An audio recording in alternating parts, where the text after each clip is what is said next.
I, 29, recently bought a house and a brand new car. I will admit I probably splurge on my house more than I should, but growing up very poor, it has been always a dream of mine to live in a nice house. I worked really hard to be where I am. So much so I undergo countless breakups because I always choose a career over boys. My brother, 25, is currently jobless. He works as a tourist guide before and can barely make ends meet. He has 5 kids now and counting as his wife announced pregnancy recently. He messaged me on Facebook that there is something he wants to talk about and I thought he wants to name me godmother to his incoming baby. I said sure and invited him to the house to get his approval about some things I modified for our parents. I gave him a tour and he admired my house greatly, saying things like how excited he is to bring the kids to my house. I did not mind anything about it as I thought he meant a visit, which I'm more than happy to host them for. Imagine my surprise when he finally sat me down and finally revealed what he wants to talk about. He wants me to give him my house. I clarified whether he meant this house or the other house I bought for my parents which I still lived in, still has modifications ongoing with my dream house. He said the house is big enough for his family and I can go visit them anytime I like. He even offered that, if I really wanted to live there, I can go move into the maid's room and modify it for my personal use. I was shocked I cannot speak as he thanked me over and over for the house. I finally asked him where the heck did that idea come from and said our mother told him I will give him my house. I of course corrected that and this is where things gone south. My brother repeatedly said since our mom said the house is his now, I cannot do anything but give in. I called my mother to tell him to duck off and lo and behold, my mother sided with my brother. To make this already long story short, my whole family had cut me off and parents disowned me until I give my brother my house. My father has been brought to the hospital over this fight and now I feel really bad. The guy I'm seeing now said to just give the house to my brother and he'll help me to buy another. Am I the idiot here? Not the idiot, of course, but what the actual hell is going on here? The entitlement of your brother to expect that you will give him your house. And the nerve of your parents expecting that you would indeed do this. Actually, if your parents want to provide for your brother, they can invite him to live in the house you've bought for them and they can live in the maid's room. Your family is toxic OP and if that's how they see you as a bank, then cutting you off is a good thing for you. Not the idiot. I mean, there's a lot of information missing here, but why the heck would your mother just decide to give your jobless brother your house? From what you've said, it doesn't sound like she's involved enough in that process to just make that decision, especially without your consent. Frankly, if they're actually disowning you over this, I'd say disown them until they come to their senses on this, based on what you've said so far. It does not sound like you should be giving up your house. Not the idiot. Your mom probably thought that since you have already given them a house, you can be pressured to give up another. She did not understand your generosity at all. I would simply lay the guilt trip thick. I thought that when I bought you a house, you would appreciate it. Did you really think that I bought it because I had to? No, I simply wanted to help my parents. Now you guys betray me like this. You thought you could scream me to take my home? So disappointed. I'm 27, an Indian American woman. I was born and raised in America. A large majority of my childhood friends are Indian and I love to catch up with them. I'm the first of my friend group to have a baby. I was expected to be the last to have one, but life happens. I love her very much and she's the main focus of my friend group. Her father, 38, is white and my baby looks predominantly white. For reference, my skin is tan and lighter than some of my friends, but I still look very Indian. My friends and I decided to have an outdoor lunch together for the first time since February. I take COVID very seriously because of my baby, now 6 months, but the cases in our area are very low and we all agreed to go to a place with less crowd. We were very safe. My friends and I were all sitting at a table and were having a great time. A white family later came to sit next to our table, still pretty far from us, more than 6 feet. My baby was laughing pretty loudly and babbling. She was being the happy little baby that she is. I had dressed her up in a lavender dress and she was wearing a little matching bonnet. A lady from that family noticed us and walked over to us, without a mask and pretty close to me and my baby. I immediately started to put a mask on my baby. She started talking to me and complimented my baby and then asked me where she came from. Her exact words were, "How cute. That baby is just adorable. I just want to eat that little face up." Where did she come from? I was so confused and put off by that question. I didn't know what she was talking about, and my immediate response was well, me. My friends all looked so confused and irritated, and we were just super awkward. The lady was offended and told me that I could have just told her that my baby was mine and I didn't have to be so rude. She then huffed off and my friends and I were left pretty angry and confused. We carried on with our lunch, and then when we were leaving, the lady's husband and son walked up toward us and told us that we disrespected her and asked us if we had any lessons in basic manners. We didn't say anything to them because frankly, we were scared. I'm putting this story here because I want to know if what I said was wrong and if I brought the situation on myself. Am I the idiot? Not the idiot. I'm half Hispanic, my skin is tan, and I have dark hair. My daughter is blue-eyed dark hair. People assume she is adopted, or I'm her babysitter, or anything but the possibility that she is my biological baby. She looks just like me, except with lighter features. But people just don't see her as my biological daughter. Anyhow, some people ask in a nice manner, and I'm not as offended. Others are insensitive and rude in how they ask. Congrats on your new baby. Not the idiot. Honestly, your response was hilarious and 100% factual. If she's offended, that's her issue to deal with. Maybe she should avoid asking intrusive, probably bad questions. If you ever encounter a situation like that again, I'd keep your original response, and then when the questioner acts affronted, calmly sit them down and start with, "Well, when a mommy and a daddy love each other very much." Not the idiot. I don't even understand what happened here. Did the white woman get offended because the brown woman said that the white baby was actually her baby? I get that OP would be slightly offended, since the weird wording suggests OP just took a baby from somewhere. More likely the woman thought the baby was adopted. But why in God's name was the woman offended? For what? And why did her husband and son feel the need to intervene? Is this some cultural issue in the USA? My husband and I have been together for 16 years, married for 11. He has always had a pretty low pain tolerance, though he won't admit it. Once he accidentally kneeled on one of our toddler's Hot Wheels cars, and it put him out of commission for the entire day, although nothing was broken or even bruised. I've become alarmed many times at his overreactive response to things like stubbing his toe or hitting his funny bone on something. He will literally moan and whine and shout out in pain over the most minor stuff. I always thought of it as a quirk of his, not too major to actually have a conversation about, until yesterday. I have what my doctors believe is Crohn's disease, and I've been in the thick of a nasty flare-up for the last few days.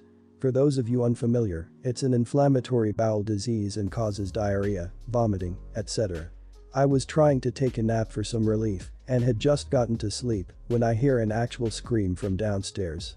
I jump out of bed and find my husband clutching his hand. I asked what happened, and he told me he pinched his finger in the baby gate. I looked at it, and it wasn't even red, no broken skin. I told him he woke me up with his scream, and probably also woke up our son, and he said he couldn't help it, it just hurt so bad. I said, you know what else hurts? Crapping my brains out all morning, and not being able to take a nap, because you're being so loud over a minor mishap. He got really offended and said that I wouldn't like it if I pinched my finger either, and I said no, I sure wouldn't, but I also wouldn't scream my head off. I didn't even do that when I was giving birth to a 9-pound baby unmedicated. He said, well, your body was made to do that. I'm not made to get my finger stuck in a baby gate. This is when I rolled my eyes, told him to grow a pair, and went back upstairs to try and rest. Yes, I said it out of anger, but my husband is acting like I emasculated him horribly and insulted him to his very core and is barely speaking to me. I'm not in any hurry to apologize, especially since he didn't, for waking me up when I'm dealing, pretty silently, with objectively more pain than he was. Not the idiot. His low pain tolerance isn't the problem, it's his reaction to it. You can control your reactions to things. I'm sure we've all been in a situation where you hurt yourself and go to involuntarily swear, but realize you're around a child and stop yourself.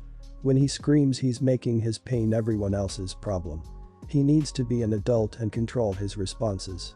Op psychology, I'm betting mom gave him lots and love and attention when he vocally expressed that he hurt himself. Maybe see if you can find a way of reinforcing him when he doesn't react. Not the idiot. Does he react in public or at his job that way to minor bumps and inconveniences? If so, he needs to see a doctor about it like you likely see a doctor about your Crohn's. We all have to adapt and learn to deal with our circumstances. Maybe he was in tremendous pain, but he is in a house with a sleeping baby and a sick partner who just fell asleep. An effort should be made to accommodate you and the baby. Crying wolf over non-injuries will mean people's reactions to a real injury will be subdued. Maybe explain that to him. Yes, absolutely, you are the idiot. It is not your place to determine the amount of physical pain another person is in, nor is it a contest as to who has it worse. From my own experience, as an example, I tripped at work and fell on a small pebble on the ground.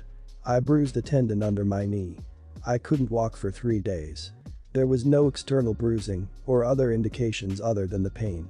Your pain tolerance is not his. Denigrating him because of that is just plain horrible and abusive. Last night I sat my daughter down and told her that if she switches her major I will cease her tuition payments. My daughter is currently a freshman in college. She has just started her first semester and I'm the one paying the bill. I have been saving for over 10 years to do this and I am happy to do it as long as I feel she is actually setting herself up for success. During high school, my daughter fell in love with computers. She took every class she could on programming and computer science and declared that her major going into school. I supported her through all this because I thought this is what she loved and felt it set her up for a good job after school. This last week she was on fall break, so she came to stay with me over the weekend after spending a few days at my ex's house. My daughter yesterday morning decided to casually drop that she's planning on changing majors. I was shocked by this and asked why and what she was changing to. She is planning on switching into the liberal arts program. Now I know the major is the go-to punching bag and it feels cliche, but I was honestly a little shocked by how casually she acted about this. When I tried to get why she was switching, all I got was that she all of a sudden hates computer science and has made multiple friends who are majoring in Los Angeles. Apparently, she has been talking with the counselors up there as well, and they along with her friends have all recommended she switch majors. I tried to ask her the regular stuff, what about your future, how do you plan to get a job, etc. And she decided to ignore me and tell me that it's none of my business and that she's an adult. This angered me. I'm the one paying for this, I feel I have a right to know and not be blown off like that. I thought over it all day and so last night I sat her down and told her that while yes, she is an adult, I am the one paying for her education and I won't be paying for her to get what is in my opinion a worthless degree. I told her if she doesn't want to do computer science that's fine. But she needs to put more thought into the change and find something that she enjoys and can get her a career. And if in the end she decides that she's an adult and she wants to be a liberal arts major, she can pay for it like an adult should with her own money. This did not sit well with her. We fought and she left saying I'm trying to control her life with money and am being a major idiot. My ex called me up after and told me that I'm no better than a dictator right now and that I'm using her college fund as ransom for her to do what I want. All I want is for my daughter to have a good life and job prospects. Am I the idiot here? You're the idiot, she can't change her mind. Did you know exactly what you wanted to do as a career at 18 or 19 years old? This is really unfair to her. I hope if you decide not to pay for her college that she gets helped out with some financial aid in some way, or else you're really screwing her, especially this early. I was expecting to read that she had done this in her second or third year, not her very first semester. It is unrealistic to expect someone to not change their major in college. I'd even say it's more likely that someone does change their major. Not the idiot. You're paying tuition to invest in your daughter's career future. If you wouldn't pay for her to take 4 years off and live in Europe to find herself, you shouldn't pay for 4 years of a nearly worthless degree. You would be an idiot if you said you will study X or I won't pay for it, but you're within your rights to say the degree she chooses has to be employable if you're going to pay for it. You're the idiot. No degree is worthless if you play things the right way. I would absolutely not force her to stick with one major. I would encourage her to think about employability after graduation. That means paying attention to networking and internships and gaining experience from early on. People can do very well with liberal arts degrees, but the path to a career isn't as straightforward as for a more technical degree. But the first year or two of college are about personal exploration. Give her room to figure things out. My fiancé and I are late 20s, have been together for 6 years, with a 3-month period we were broken up, but we don't really count that, set to marry in 2 years. I make pretty good money for my age. In fact, I make more money than any of my friends or family, and I would bet I'm in the 1% of my community. I try to sound humble, but this is important to my argument. I should also add when we started dating, I was delivering pizzas for minimum wage and going to college full-time for my degree, so the gold digger argument just isn't there. My fiancée 5 months ago lost her job as a waitress. She was fired for no call no showing 3 days in a row to attend her uncle's funeral. Since then, she hasn't worked. I really didn't mind at all. I make enough for us both to have some major cushion. I am against joint bank accounts entirely, so instead, I just would Venmo her some cash weekly. It was $400 for a while, and everyone was okay. She has been complaining more and more about how she's broke, doesn't have enough to survive, etc. I know this isn't true because I shop weekly and fill our kitchen with food, our bathroom with toiletries, pay every bill, etc. She has been hinting at wanting more money from me. I shudder to say allowance, but that's what it seems to be. I told her I would give her more on one condition: she gives me her bank account details so I could see exactly what she was spending it on. I could see the clothes, fast food, and other trinkets she brought home, but I hadn't a clue how she was blowing through all that cash, sometimes in one day, when she only goes shopping once a week with me. She blew up, telling me I wasn't trusting her and how I was the one against joint bank accounts, so I should understand her privacy. Yeah, huge red flags all over the place. I talked to my sister and therapist about this, and they both took her side, saying I was not respecting her privacy when I'm the one that demands it also. Am I the idiot? Not the idiot. You guys should see a financial counselor before you get married. Red flag, and she should be working. I mean, $400 a week is a lot for someone who isn't paying rent. You should slowly cut her off, maybe by $100 a week. Right now she has no incentive to work and she is using manipulation tactics against you, and that isn't okay. If she was working and it was her money, I would say you are the idiot. But well, you are the idiot also for enabling her. Not the idiot. Keep financials separate. Then tell her that as you're not her boss or employer in any way, you're not obligated to bankroll her fun money. If she wishes to continue spending your money, you require access to her statements to see how she's spending this money. If she has a problem, you're her sugar daddy. I understand that your financial situation means she doesn't really need a job, but according to her financial situation, she needs a job. This is where you need to step back and figure out whether or not you want a housewife or partner that won't be contributing to life expenses while reaping the benefits if you divorce. Not the idiot, and for God's sake, take this validation post to relationship advice where it belongs. Who cares if she wasn't a gold digger a few years ago? She sure as hell is now, and you yourself used the phrase red flags all over the place.